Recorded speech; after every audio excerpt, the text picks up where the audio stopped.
y hoy te voy a demostrar por qué. Pero antes de entrar en materia, déjame contarte algo que me pasó hace como 2 meses. Estaba yo confesando un sábado por la tarde, ya sabes, el típico sábado en el que todo el mundo se acuerda que existe Dios porque mañana es domingo y hay que ir a misa. Se abre el confesionario y entra una señora. Ni la vi bien porque estaba del otro lado de la rejilla, pero por la voz me di cuenta que era una mujer joven, tal vez de unos 30 y tantos años. Comienza a contarme sus pecados. Lo típico, ¿no? Que si dije una mentira, que si me enojé con mi marido, que si grité a mis hijos, todo normal. Pero de pronto se quiebra, empieza a llorar y me dice: padre, yo ya no aguanto más. Tengo un hijo con parálisis cerebral. Mi marido me abandonó hace 2 años. Trabajo 12 horas al día para poder pagar las terapias del niño. Llego a mi casa destrozada. No duermo, no descanso. Y lo peor de todo, padre, lo peor de todo es que yo le pedí a Dios que me quitara esta cruz. Le supliqué, le rogué, hice novenas, mandas, promesas y nada ha cambiado. Entonces dígame, padre, ¿por qué Dios no me escucha? ¿Por qué permite que yo sufra así? ¿Qué hice para merecer esto? Y ahí estaba yo del otro lado del confesionario pensando: ¿qué le digo a esta mujer? ¿Le digo que Dios tiene un plan? ¿Le digo que todo pasa por algo? ¿Le digo que ofrezca su sufrimiento? Todas esas frases que suenan muy bonitas cuando no eres tú el que está sufriendo, pero que cuando estás en el hoyo, cuando estás destrozado, suenan vacías, suenan huecas, suenan a que el que te las dice no tiene ni idea de lo que estás viviendo. Entonces, ¿sabes qué le dije? Le dije la verdad.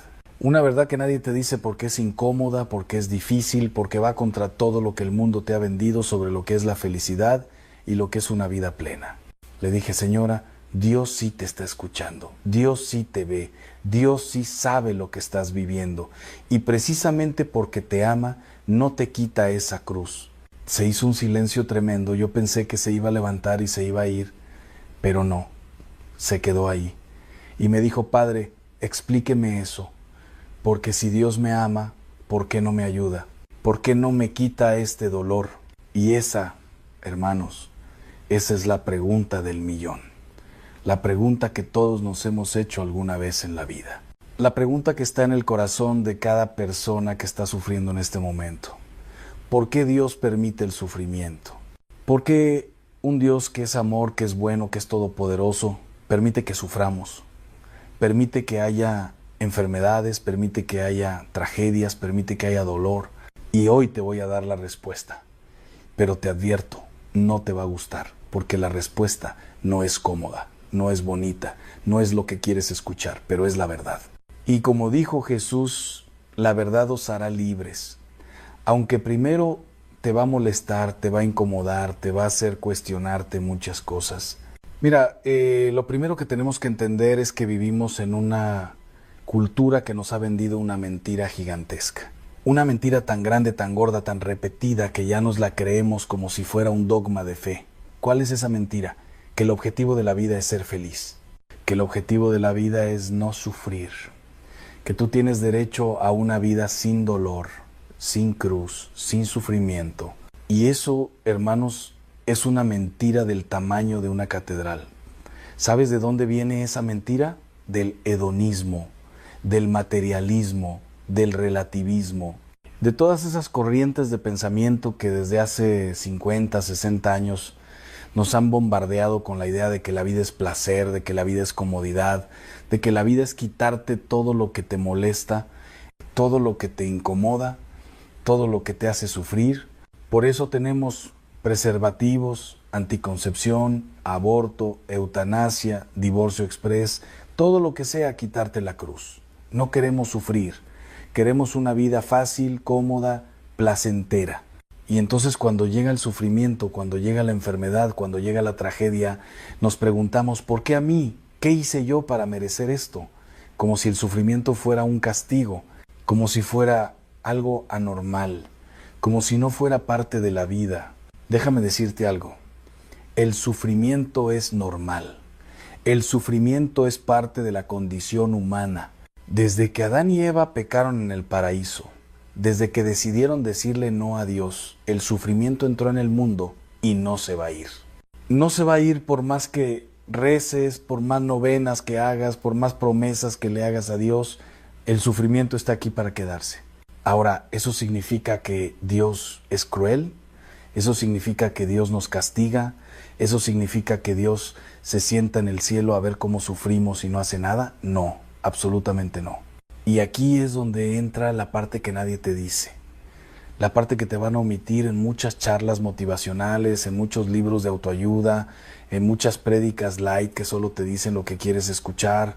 Dios permite el sufrimiento porque el sufrimiento tiene un propósito.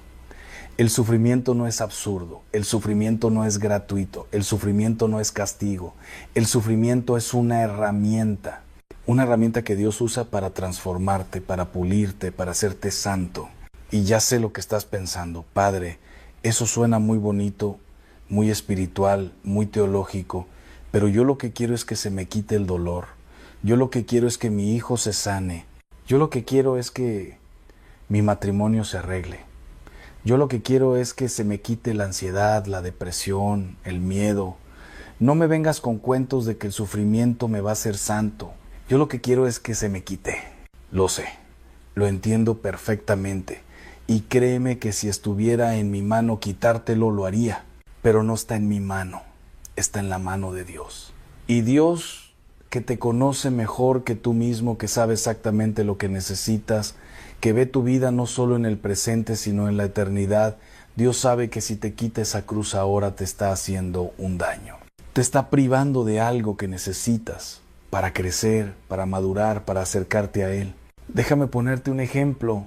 Imagínate que tienes un hijo que amas con todo tu corazón, y ese hijo necesita una operación dolorosa, una operación que le va a causar sufrimiento durante semanas, tal vez meses, pero esa operación le va a salvar la vida. ¿Qué haces?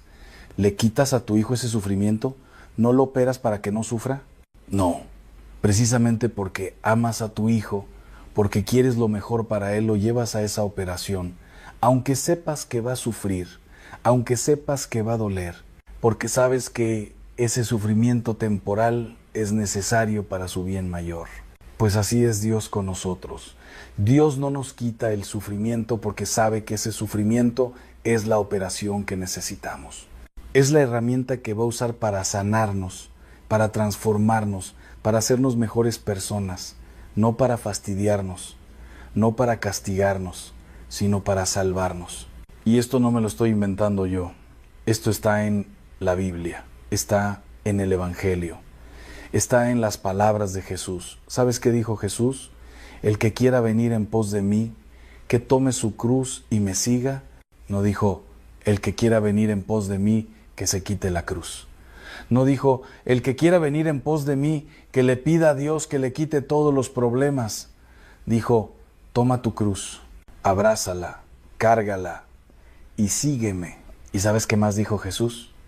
En el mundo tendréis tribulaciones, pero confiad, yo he vencido al mundo. No dijo, en el mundo seréis felices todo el tiempo. No dijo, en el mundo no van a tener problemas. Dijo, van a tener tribulaciones, van a sufrir. Pero no se preocupen, yo ya vencí, yo ya pasé por eso. Yo sé lo que es sufrir. Y si se aferran a mí, van a poder soportarlo. Hermanos, ¿se dan cuenta? Jesús nunca nos prometió una vida sin sufrimiento. Jesús nunca nos dijo que si lo seguíamos todo iba a ser color de rosa. Al contrario, nos dijo que íbamos a sufrir, pero nos prometió que no íbamos a estar solos. Nos prometió que Él iba a estar con nosotros. Nos prometió que ese sufrimiento no iba a ser en vano. Y aquí es donde quiero que prestes mucha atención, porque voy a decirte algo que es la clave de todo. El sufrimiento en sí mismo no tiene valor. Sufrir por sufrir no te hace santo. Sufrir por sufrir no te acerca a Dios. Lo que le da valor al sufrimiento es cómo lo vives, es qué haces con él. Es si lo unes al sufrimiento de Cristo o si lo vives solo, amargado, resentido, preguntándote ¿por qué a mí? Déjame explicarte esto con una imagen muy clara. El Viernes Santo, en el Monte Calvario, había 3 cruces, 3 hombres crucificados. los tres sufriendo exactamente el mismo dolor físico.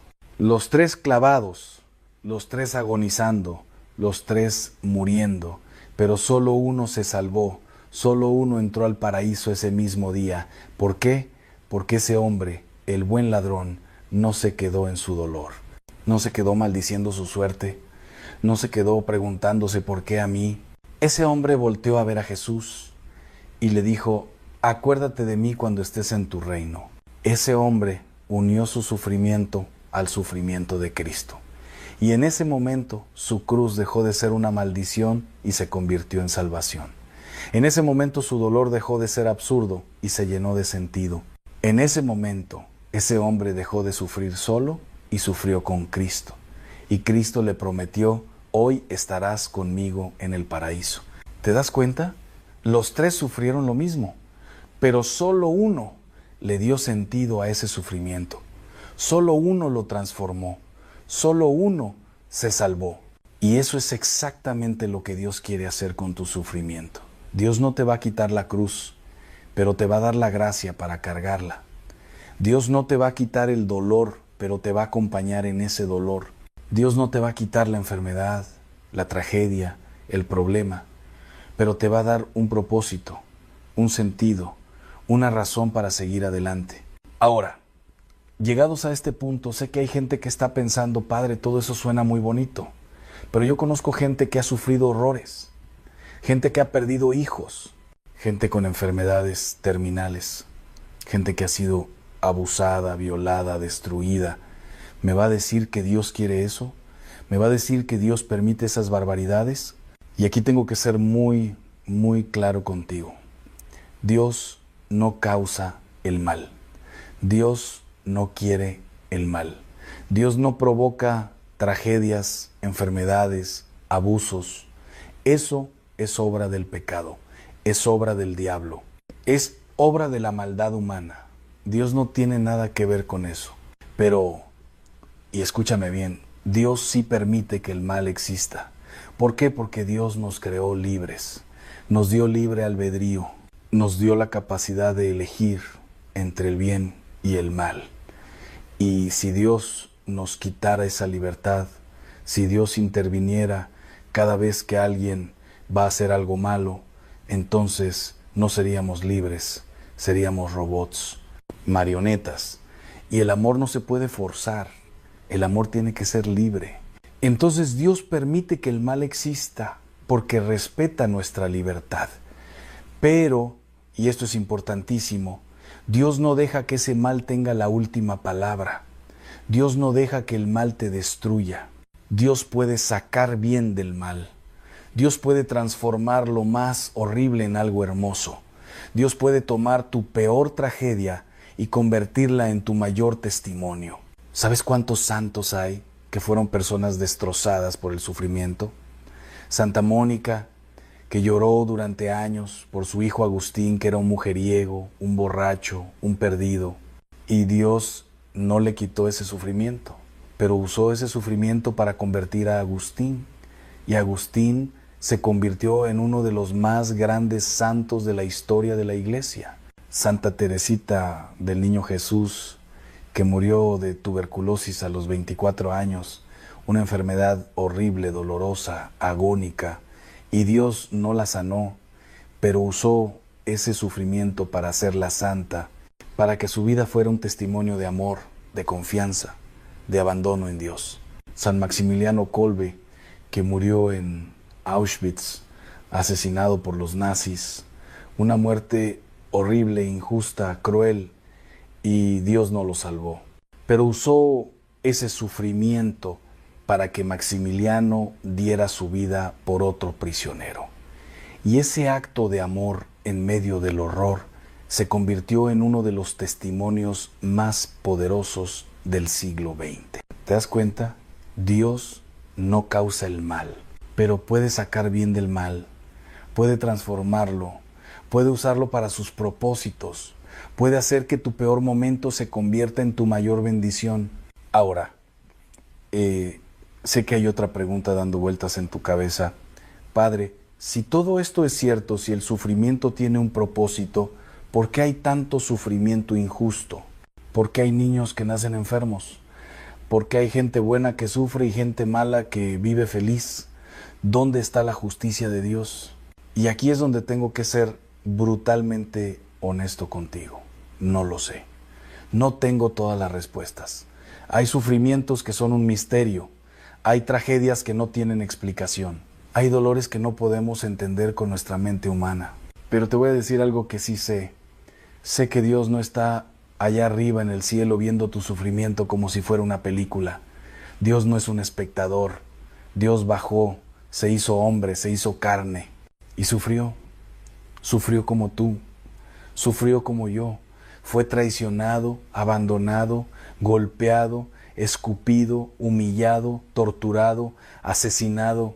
Jesús sabe lo que es sufrir. Jesús conoce el dolor. Jesús pasó por lo peor que un ser humano puede pasar y lo hizo por ti, lo hizo por mí. Lo hizo para que nunca, nunca, nunca pudiéramos decir que Dios no nos entiende, que Dios no sabe lo que estamos viviendo. Cuando estés en el hospital, cuando estés en tu cama llorando, cuando estés destrozado, recuerda que Jesús también estuvo ahí. Jesús también lloró. Jesús también sintió miedo en el huerto de los olivos. Jesús también se sintió abandonado en la cruz. Y si Jesús pasó por eso, si Dios mismo pasó por eso, entonces tu sufrimiento tiene un valor infinito.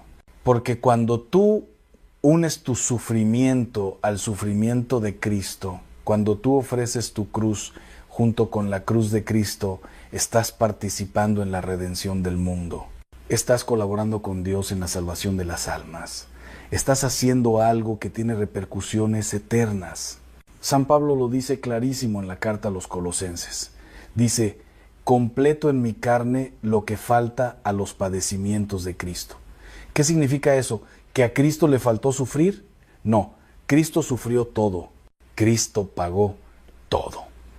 Pero Cristo nos invita a participar, nos invita a unirnos, nos invita a que nuestro sufrimiento tenga el mismo valor que el suyo.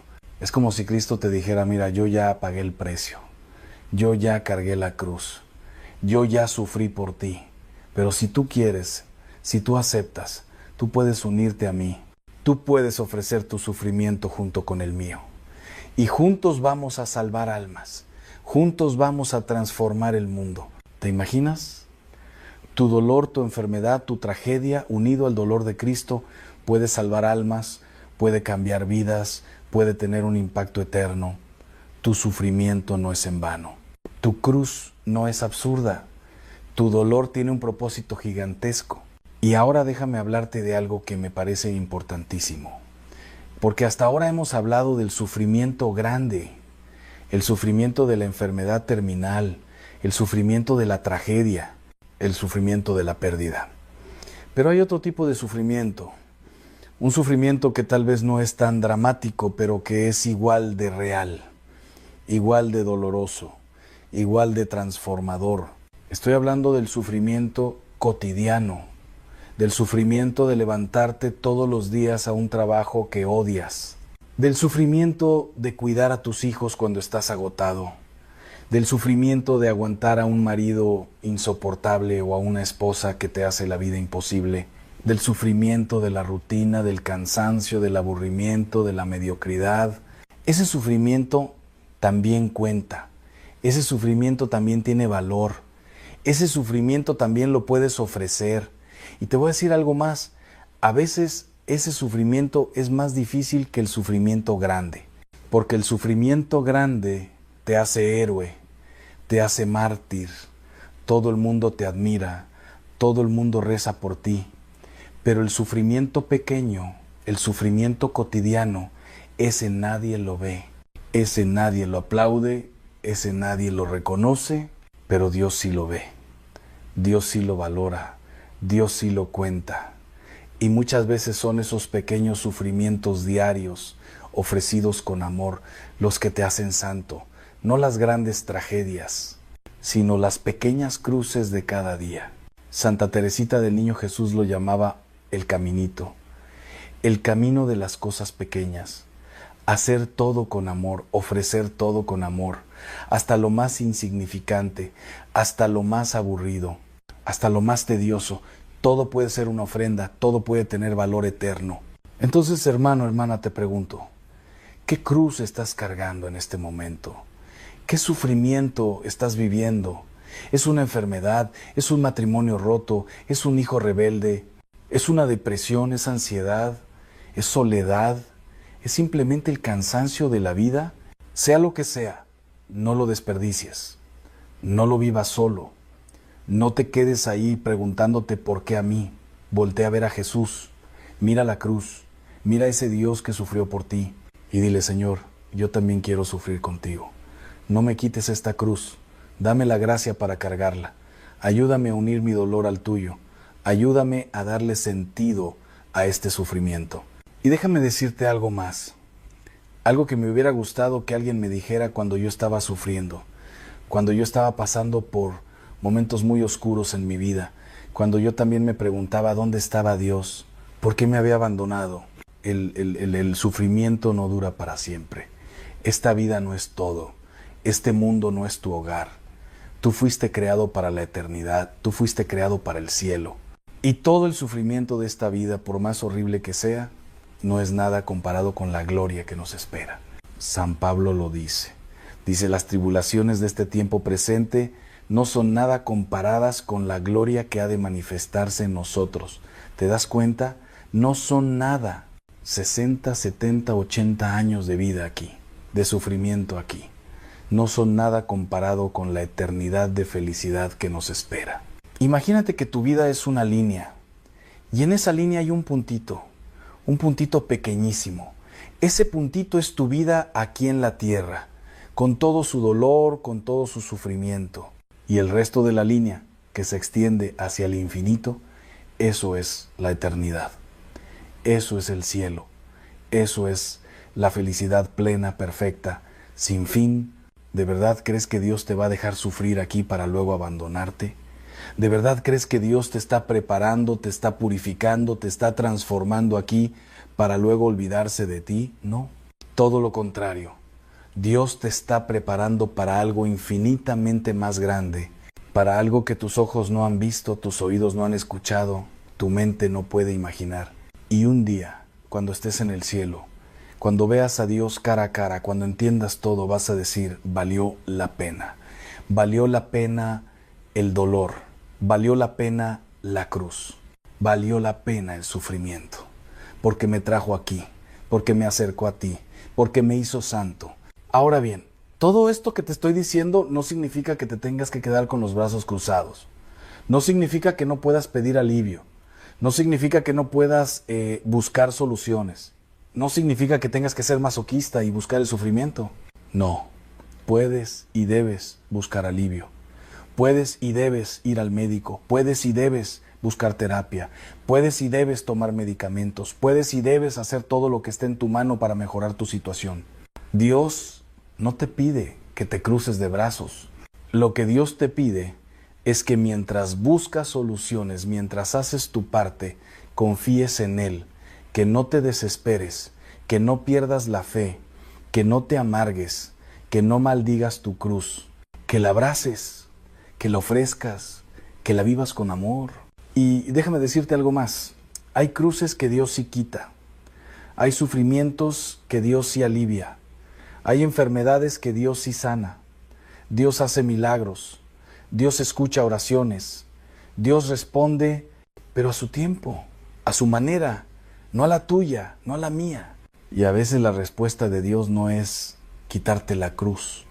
A veces la respuesta de Dios es darte la fuerza para cargarla. A veces la respuesta de Dios es ponerte gente que te ayude a cargarla. A veces la respuesta de Dios es transformarte a ti para que la cruz ya no pese tanto. Mira el caso de San Pablo. San Pablo tenía una espina en la carne. No sabemos qué era. Algunos dicen que era una enfermedad, otros dicen que era una tentación, no lo sabemos. Pero San Pablo le pidió a Dios 3 veces que se la quitara. 3 veces. ¿Y sabes qué le respondió Dios? Te basta mi gracia, porque mi poder se perfecciona en la debilidad. Dios no le quitó la espina. pero le dio la gracia para soportarla. Y San Pablo entendió y dijo, me glorío en mis debilidades, porque cuando soy débil, entonces soy fuerte, porque es en mi debilidad donde el poder de Dios se manifiesta. ¿Te das cuenta? San Pablo dejó de pedir que le quitaran la cruz y empezó a agradecer por ella, porque entendió que esa cruz lo hacía depender más de Dios, lo hacía más humilde, lo hacía más santo. Y eso es exactamente lo que Dios quiere hacer contigo. Dios quiere que tu sufrimiento te acerque a Él, que te haga depender de Él, que te haga más humilde, que te haga más compasivo, que te haga más santo. Porque hermanos, y esto es durísimo de aceptar, pero es la verdad, cuando todo va bien, cuando no hay problemas, cuando no hay sufrimiento, es cuando más nos alejamos de Dios. Es cuando nos volvemos soberbios. Es cuando pensamos que no lo necesitamos. Es cuando nos creemos autosuficientes. Pero cuando llega el sufrimiento, cuando llega la cruz, cuando todo se derrumba, ahí es cuando corremos a Dios. Ahí es cuando nos arrodillamos. Ahí es cuando oramos de verdad. Ahí es cuando decimos, Señor, te necesito, no puedo solo, ayúdame. Y Dios nos dice, por fin te diste cuenta, por fin entendiste que me necesitas, por fin dejaste tu soberbia, por fin te hiciste pequeño, y ahora sí puedo trabajar en ti, ahora sí puedo transformarte, ahora sí puedo llenarte de mi gracia. Entonces, ¿ves? El sufrimiento no es un castigo, el sufrimiento es una bendición disfrazada, es una gracia disfrazada, es el camino que Dios usa para llevarte a la santidad.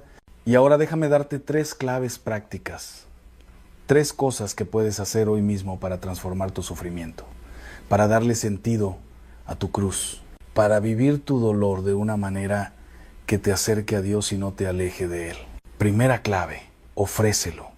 Cada mañana cuando te levantes, antes de hacer cualquier otra cosa, ofrécele a Dios tu día. Y dentro de ese ofrecimiento, ofrécele específicamente tu cruz, tu dolor, tu sufrimiento.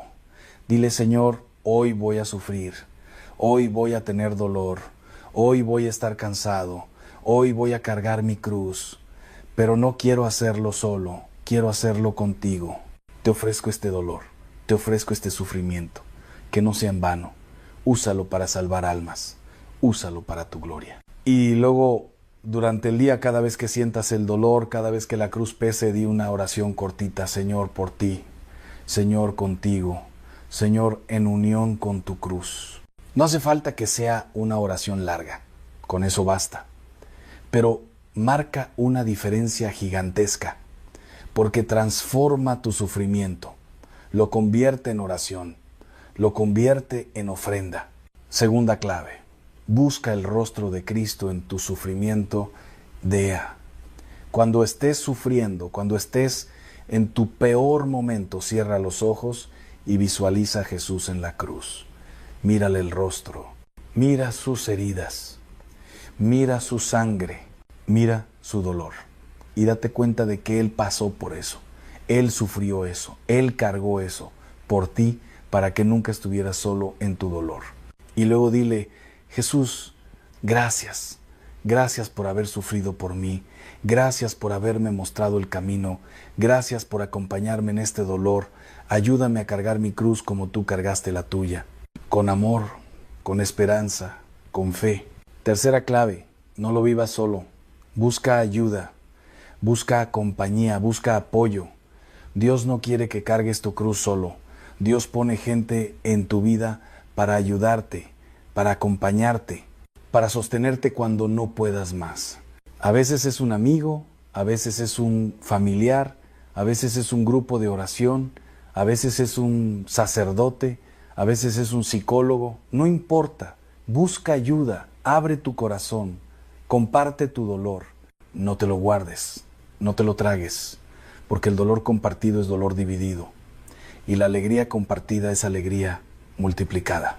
Y sobre todo, hermanos, no pierdas la esperanza, no pierdas la fe, no te rindas, porque Dios tiene un plan bueno, un plan de amor, un plan que incluye tu sufrimiento, pero que no termina ahí, un plan que termina en el cielo, en la gloria, en la felicidad eterna. Déjame terminar con la historia con la que comencé. Aquella señora en el confesionario, la que tenía el hijo con parálisis cerebral, la que estaba destrozada, la que me preguntó por qué Dios no le quitaba su cruz. Después de explicarle todo esto, después de hablar con ella durante más de media hora, se quedó en silencio. Y luego me dijo: Padre, creo que entiendo, no me gusta, no quiero esta cruz. Pero entiendo que tiene un propósito. Entiendo que Dios la permite porque me ama, entiendo que puedo ofrecerla y voy a intentarlo. Voy a intentar vivir mi cruz con amor, con fe, con esperanza. Salió del confesionario y 2 semanas después me escribió un mensaje. Me dijo: Padre, no sabe lo que ha cambiado en mí. Mi situación sigue igual, mi hijo sigue igual, mi trabajo sigue igual, pero yo cambié. Ya no veo mi cruz como un castigo, la veo como una oportunidad de acercarme a Dios, de crecer, de madurar, de ser mejor persona. Todavía lloro, todavía me canso, todavía sufro, pero ya no estoy sola.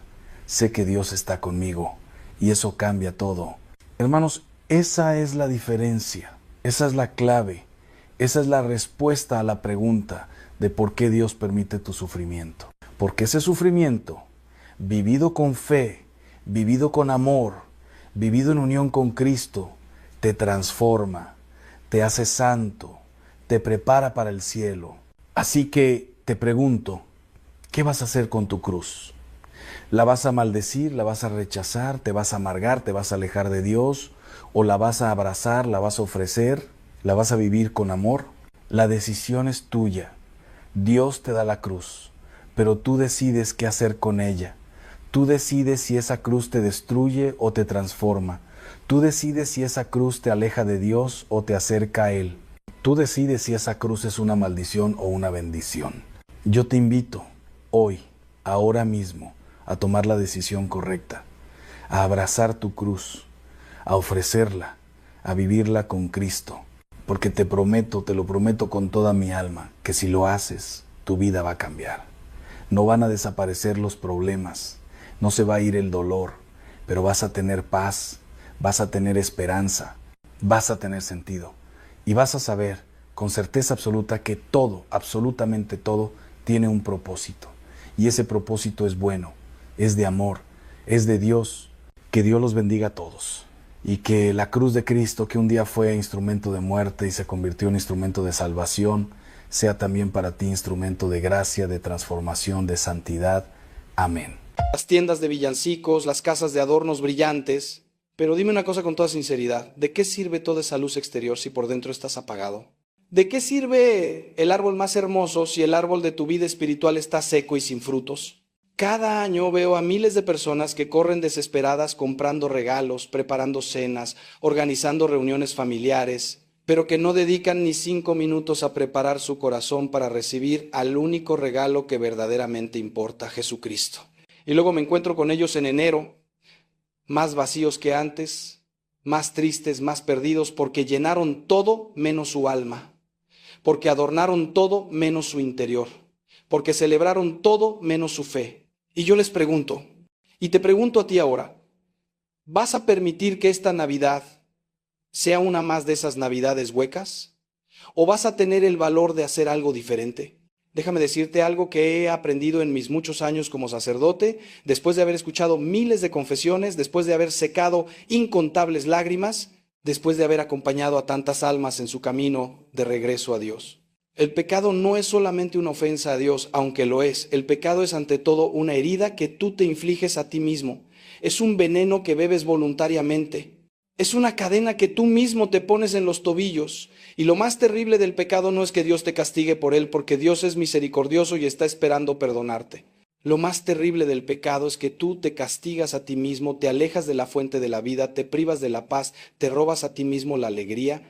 El pecado te convierte en prisionero de ti mismo. Y la celda más cruel es aquella que construimos con nuestras propias manos. Por eso hoy quiero gritarte, con todo el amor de un padre que ve a su hijo sufriendo, libérate, suelta esas cadenas. Deja de ser tu propio verdugo. Hay una frase de San Agustín que siempre me ha conmovido profundamente y que quiero compartir contigo porque creo que describe perfectamente lo que muchos de ustedes están sintiendo en este momento. Dice así: tarde te amé, hermosura tan antigua y tan nueva, tarde te amé. Y tú estabas dentro de mí y yo afuera, y así por fuera te buscaba. ¿Comprendes la tragedia de estas palabras? Andamos buscando la felicidad en 1000 lugares equivocados, cuando la felicidad está esperándonos en el único lugar donde realmente existe, en el encuentro con Dios, en la paz de un alma reconciliada, en la libertad de quien ha sido perdonado. Y mientras tanto Dios está dentro de ti, golpeando suavemente la puerta de tu corazón, esperando que le abras, esperando que le permitas entrar y limpiar todo lo que está sucio, sanar todo lo que está herido, iluminar todo lo que está oscuro. Pero tú sigues corriendo hacia afuera, buscando en los placeres, en las distracciones, en las adicciones, en las relaciones tóxicas, lo que solo Él puede darte esta noche. En este momento exacto en que me estás escuchando, quiero que sepas que no es casualidad que estés aquí. No es casualidad que de entre millones de videos en internet tus ojos se hayan detenido en este. No es casualidad que en medio de tu ocupación, de tus problemas, de tus distracciones, algo te haya impulsado a darle play a este mensaje. Es el Espíritu Santo quien te ha traído hasta aquí, porque Dios tiene un mensaje específico para ti, un mensaje que puede cambiar el rumbo de tu vida si tienes el valor de escucharlo hasta el final. Y ese mensaje es simple pero poderoso. Todavía hay tiempo, todavía puedes cambiar, todavía puedes ser perdonado, todavía puedes llegar limpio a la Navidad, todavía puedes volver a casa, como el hijo pródigo, y encontrar a tu Padre esperándote con los brazos abiertos. Pero tienes que tomar una decisión ahora, no mañana, no el próximo año, ahora, porque cada día que pasa con el pecado en tu alma es un día menos de paz, un día menos de alegría, un día menos de vida verdadera. Quiero llevarte en este recorrido espiritual a un lugar profundo de tu interior, ese lugar donde guardas las cosas que no quieres que nadie vea. Todos tenemos ese rincón oscuro en el alma, ese sótano donde arrojamos las culpas, los errores, las vergüenzas, pensando que si no las miramos, si no hablamos de ellas, van a desaparecer solas. Pero déjame decirte algo con toda la experiencia de quien ha caminado junto a miles de almas. Lo que escondes en la oscuridad no desaparece, crece, como un tumor maligno que se alimenta del silencio y la negación, como un moho que se extiende en la humedad y las sombras. Ese pecado que cometiste hace años y que nunca confesaste, ese resentimiento que alimentas cada día contra alguien que te hirió, esa adicción secreta que crees que tienes bajo control, esa mentira sobre la que construiste toda una vida, ese rencor que carcome tu corazón como un ácido. Todo eso que has escondido está destruyéndote lentamente, silenciosamente, pero de manera inexorable. ¿Sabes qué es lo que más me parte el corazón como sacerdote? Ver a personas que vienen a misa cada domingo, que rezan el rosario, que comulgan, pero que llevan años sin hacer una confesión verdadera, profunda, sin evasivas. Personas que se han acostumbrado a vivir en un estado de mediocridad espiritual, de tibieza, de autojustificación constante. Personas que han normalizado ciertos pecados, que se han convencido a sí mismas de que no es para tanto, de que Dios entiende, de que todos lo hacen. Y sí, Dios entiende. Dios entiende perfectamente tu debilidad, tus luchas, tus caídas, pero precisamente porque te entiende, porque te ama infinitamente, porque conoce el daño que te estás haciendo, Él no quiere que sigas así. No quiere que te conformes con una vida espiritual mediocre. No quiere que te resignes a esa pesadez del alma. No quiere que sigas dando vueltas en el mismo círculo vicioso de pecado, culpa superficial y recaída. Él quiere más para ti. Él quiere todo para ti. Él quiere tu libertad completa, tu alegría plena, tu paz profunda. En el Evangelio de Juan capítulo 8 encontramos ese pasaje maravilloso de la mujer adúltera, ¿lo recuerdas? Los fariseos, esos especialistas en juzgar a los demás mientras escondían sus propios pecados, llevan ante Jesús a esta mujer sorprendida en adulterio. La arrojan literalmente a los pies del Señor con piedras en sus manos, sedientos de sangre, ávidos de condenar. Y le preguntan a Jesús qué hacer con ella, porque la ley de Moisés mandaba apedrearla. Era una trampa, por supuesto. Si Jesús decía que la apedrearan, quedaría como un juez cruel. Si decía que la liberaran, lo acusarían de ir contra la ley. Pero Jesús, con esa sabiduría divina que desarma todas nuestras trampas, se agacha y comienza a escribir en la tierra. Y luego pronuncia esas palabras que han resonado durante 2000 años. El que esté libre de pecado, que tire la primera piedra. Uno a uno, comenzando por los más viejos, todos se van retirando. Porque todos, absolutamente todos, llevamos piedras en las manos y pecados en el alma. Pero lo más hermoso de esta escena no es que los acusadores se retiren avergonzados. Lo más hermoso viene después, cuando Jesús se queda a solas con la mujer. Él le pregunta: mujer, ¿dónde están los que te acusaban? ¿Nadie te ha condenado? Y ella responde: nadie, Señor. Y entonces Jesús pronuncia esas palabras que son el corazón mismo del Evangelio, palabras que quiero que penetren hasta lo más profundo de tu ser. Tampoco yo te condeno, vete y no peques más. Escucha bien esto, hermano, hermana. Jesús no dice: bueno, lo que hiciste no fue tan grave, no minimiza el pecado, pero tampoco condena a la pecadora. Lo que hace es liberarla, la perdona completamente, sin condiciones, sin restricciones, sin hacerla pagar primero, y luego le da un mandato y una posibilidad: no peques más, no te quedes en ese pecado, no vuelvas a esa vida, no sigas destruyéndote. Ahora eres libre, ahora puedes comenzar de nuevo, ahora puedes vivir de otra manera. Este es el mismo Jesús que te está hablando a ti en este momento. No te condena, no te rechaza, no te dice que eres un caso perdido. No importa cuán grave sea tu pecado, cuántas veces hayas caído, cuánto tiempo lleves alejado de él. Jesús no ha venido a condenar al mundo, sino a salvarlo. Jesús no ha venido a aplastar al débil, sino a levantarlo. Jesús no ha venido a frotarte en la cara tus errores, sino a limpiarte con su sangre preciosa derramada en la cruz. Pero escucha bien. Para que Jesús pueda perdonarte, para que pueda sanarte, para que pueda liberarte, necesita que tú des un paso pequeño pero decisivo, un paso que se llama arrepentimiento, un paso que se llama confesión, un paso que se llama humildad de reconocer: sí pequé, sí me equivoqué, sí necesito perdón, sí necesito ayuda, sí no puedo solo. Y cuando das ese paso, aunque sea temblando, aunque sea llorando, aunque sea con miedo y vergüenza, descubres algo maravilloso: que Dios ya había dado 1000 pasos hacia ti, que ya estaba esperándote con los brazos abiertos, que ya había preparado tu perdón desde toda la eternidad. Ahora quiero hablarte de algo que a menudo olvidamos o malinterpretamos: la naturaleza misma del pecado y por qué es tan importante limpiarlo de nuestra vida antes de una fecha tan sagrada como la Navidad. El pecado, hermanos míos, no es simplemente la violación de una regla religiosa.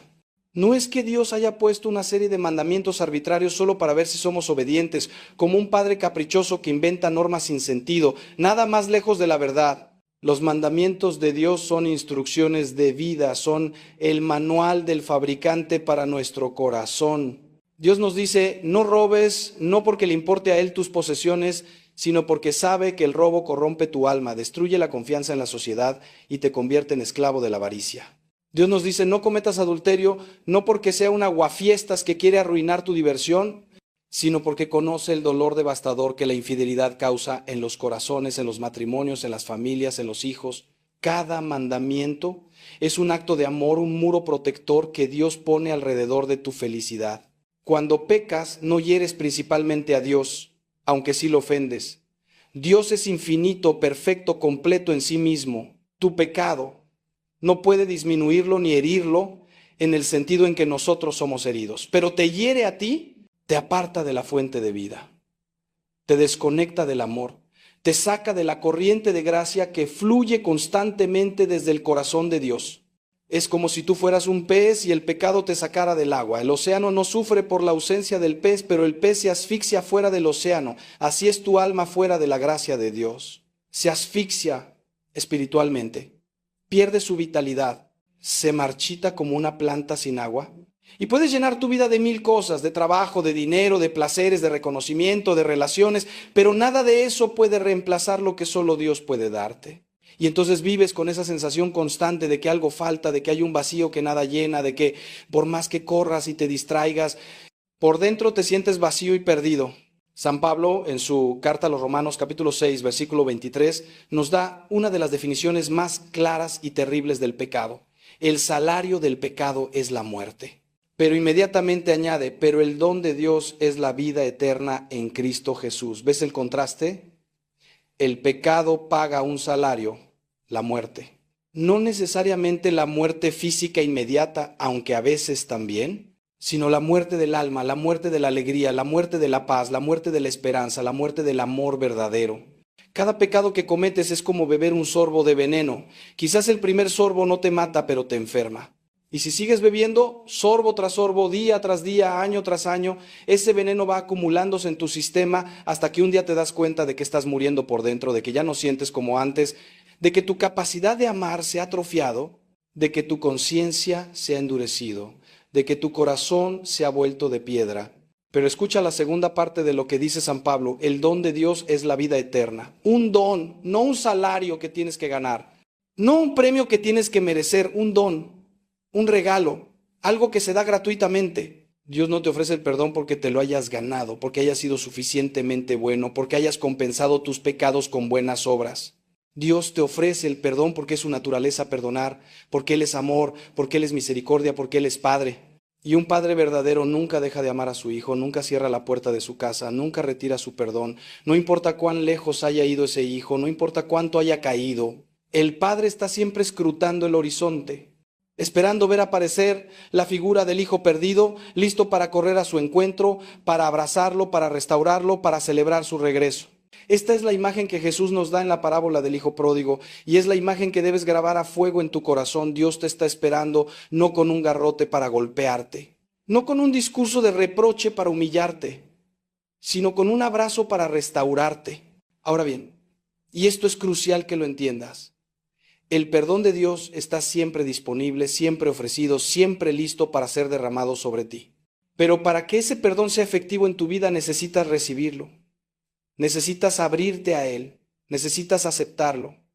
Imagina que tienes una enfermedad grave y hay una medicina que te puede curar completamente.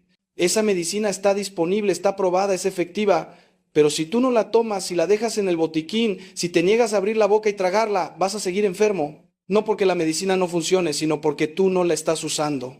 Así es el perdón de Dios, está ahí fluyendo constantemente desde el costado traspasado de Cristo en la cruz, pero tienes que acercarte, tienes que arrodillarte, tienes que abrir tu boca espiritual, que es tu confesión sincera, y recibir esa medicina.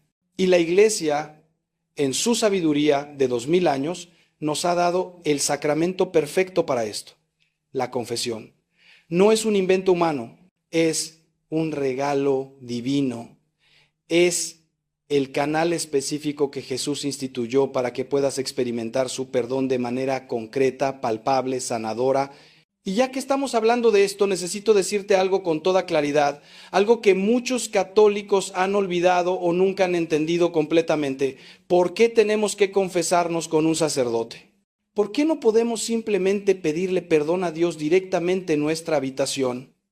Escucha bien la respuesta, porque es importante. Primero, porque Jesús mismo lo estableció así. En el Evangelio de Juan, capítulo 20, versículos 21 al 23, después de su resurrección, Jesús se aparece a sus apóstoles y les dice: reciban el Espíritu Santo. A quienes perdonen los pecados, les quedan perdonados. A quienes se los retengan, les quedan retenidos.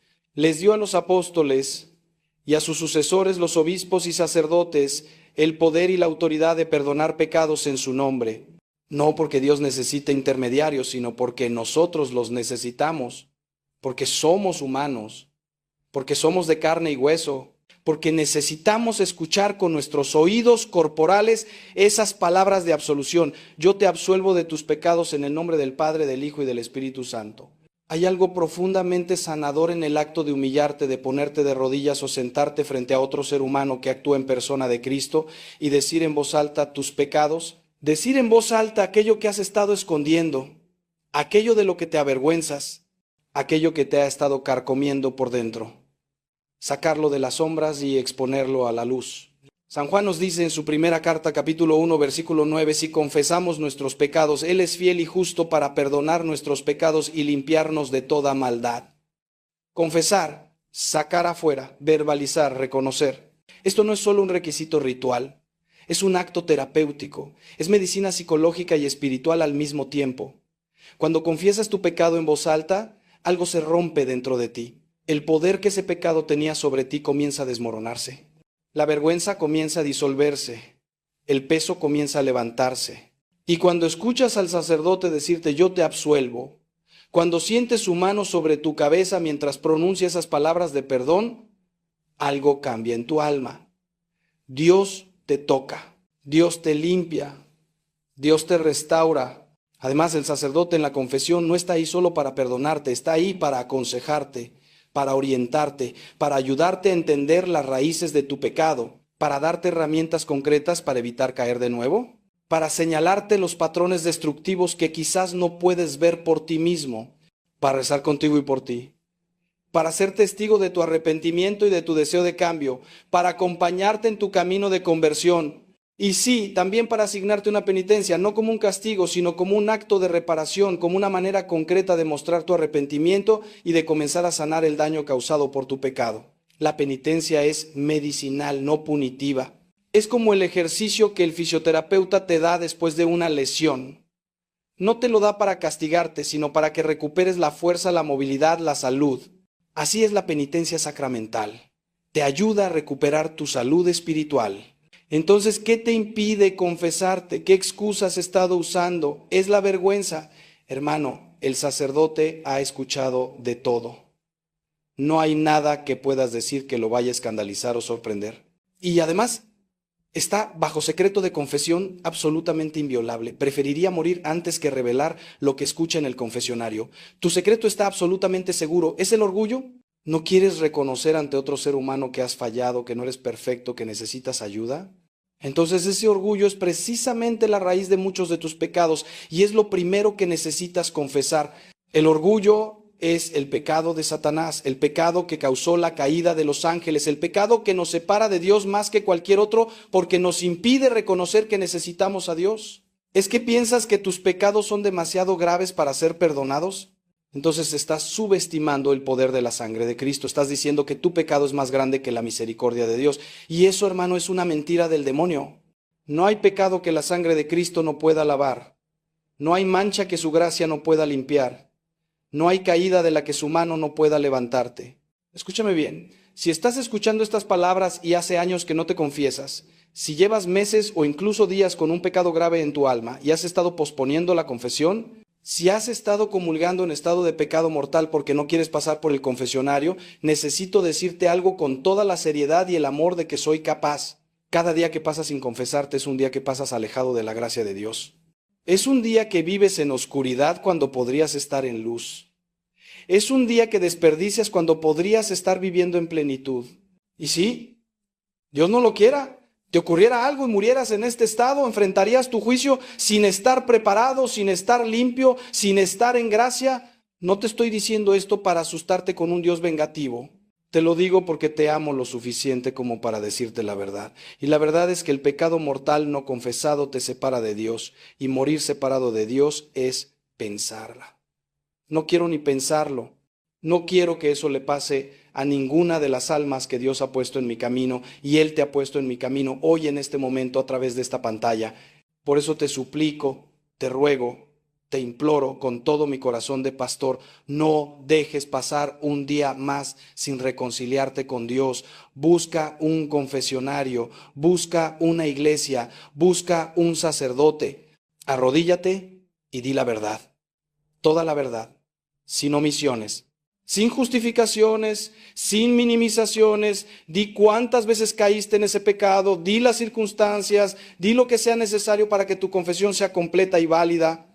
Y luego escucha esas palabras maravillosas de absolución y levántate como un hombre nuevo, como una mujer nueva. Porque eso es exactamente lo que eres cuando sales del confesionario, una nueva criatura. San Pablo lo dice en la segunda carta a los Corintios capítulo 5 versículo 17, si alguno está en Cristo es una nueva creación. Lo viejo ha pasado, ha llegado lo nuevo. Cada confesión bien hecha es como un nuevo bautismo, es como volver a nacer. Es como quitarte ropas viejas, sucias y malolientes y ponerte vestiduras nuevas, limpias, resplandecientes. Y ahora, déjame hacerte una pregunta que quiero que resuene en tu corazón. ¿Cómo quieres llegar a la Navidad? ¿Quieres llegar arrastrando cadenas de culpa y vergüenza? ¿Quieres arrodillarte ante el pesebre con el corazón sucio? ¿Quieres mirar al niño Jesús a los ojos sabiendo que llevas pecados sin confesar? ¿O quieres llegar libre, limpio, ligero, con el alma brillando como una estrella? La decisión es tuya. Dios te ha dado libre albedrío.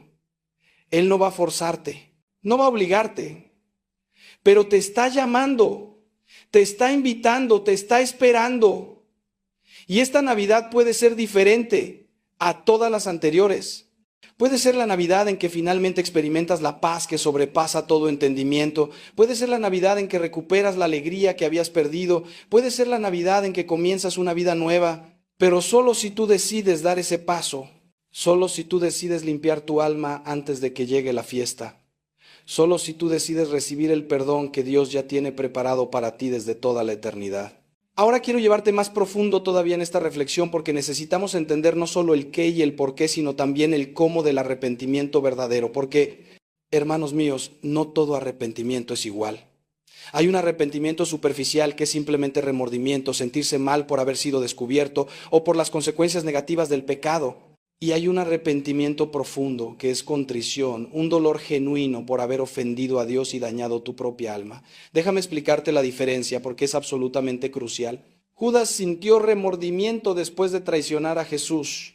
La Biblia nos dice que devolvió las 30 monedas de plata y dijo: he pecado entregando sangre inocente. Sintió culpa, sintió vergüenza, sintió dolor. Pero ese dolor no lo llevó a arrepentirse verdaderamente y buscar perdón.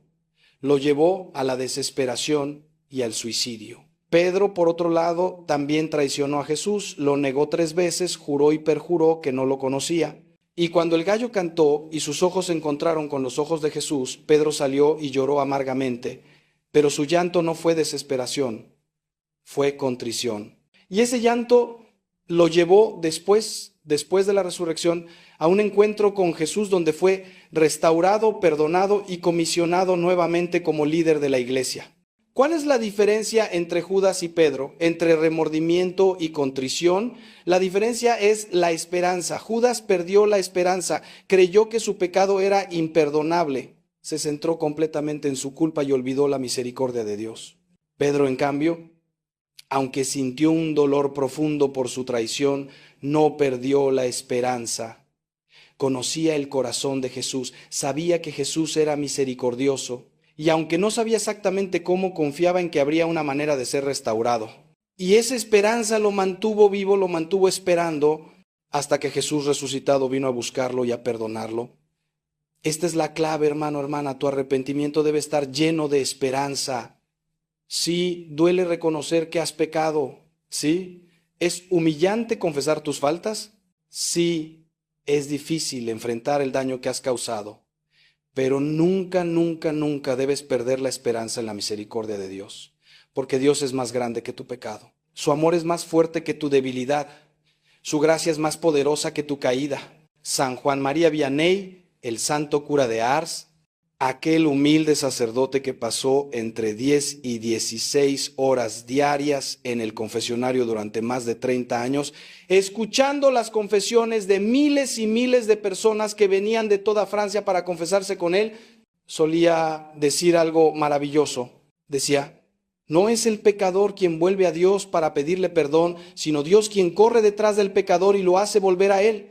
¿Comprendes la profundidad de esta verdad? Tú no estás buscando a un Dios que está escondido o que se hace el difícil.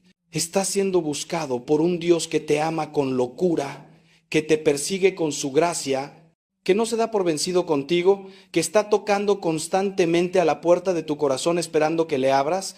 Cada dolor que sientes por tu pecado, cada movimiento de tu conciencia, cada vez que algo dentro de ti te dice esto no está bien, necesitas cambiar, es Dios corriendo detrás de ti. Es el buen pastor buscando a su oveja perdida. Es el Padre esperando el regreso de su Hijo pródigo. Pero para que el arrepentimiento sea verdadero, debe incluir varios elementos que quiero que grabes en tu mente y en tu corazón. Primero, reconocimiento. Tienes que reconocer que lo que hiciste es pecado, no un error, no una equivocación, no simplemente la forma en que soy, pecado, una ofensa contra Dios, contra ti mismo, contra los demás. Muchas personas no pueden arrepentirse verdaderamente porque ni siquiera reconocen que han pecado. Han racionalizado su comportamiento. Han encontrado 1000 justificaciones. Han comparado su pecado con pecados peores de otras personas y han concluido que ellos no están tan mal. O han adoptado la mentalidad del mundo que dice que no existe el pecado, que todo es relativo, que cada quien hace lo que quiere mientras no dañe a otros, como si pudieras pecar solo contra ti mismo sin que eso afectara a nadie más.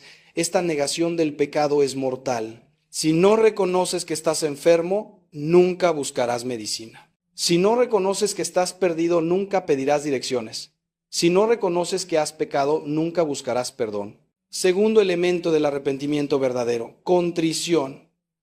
Un dolor genuino por haber pecado. Y aquí hay dos niveles de contrición que la teología católica distingue. Está la contrición imperfecta o atrición, que es el dolor por haber pecado motivado principalmente por el miedo al castigo, a las consecuencias, al infierno. Este es un nivel básico de arrepentimiento y es válido. Es mejor que nada. Si lo único que te lleva a dejar de pecar es el miedo al infierno, bueno, al menos eso te está moviendo en la dirección correcta. Pero hay un nivel superior, la contrición perfecta, que es el dolor por haber pecado motivado por el amor a Dios. No te arrepientes porque temes el castigo, sino porque amas a quien has ofendido. No dejas de pecar porque tengas miedo de las consecuencias, sino porque no quieres lastimar a aquel que te ama infinitamente. Esta es la contrición más hermosa, más pura, más poderosa. Y esta contrición, cuando es verdadera, tiene un efecto inmediato, perdona los pecados, incluso antes de la confesión sacramental, aunque sigue siendo necesario confesarlos lo antes posible. Tercer elemento del arrepentimiento verdadero, propósito de enmienda. No basta con sentirse mal por lo que hiciste. Tienes que tener la firme intención de no volver a hacerlo. Tienes que tomar decisiones concretas para evitar las ocasiones de pecado. Si tú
washing out the silent pain. Every step becomes a wave. In this motion I am brave.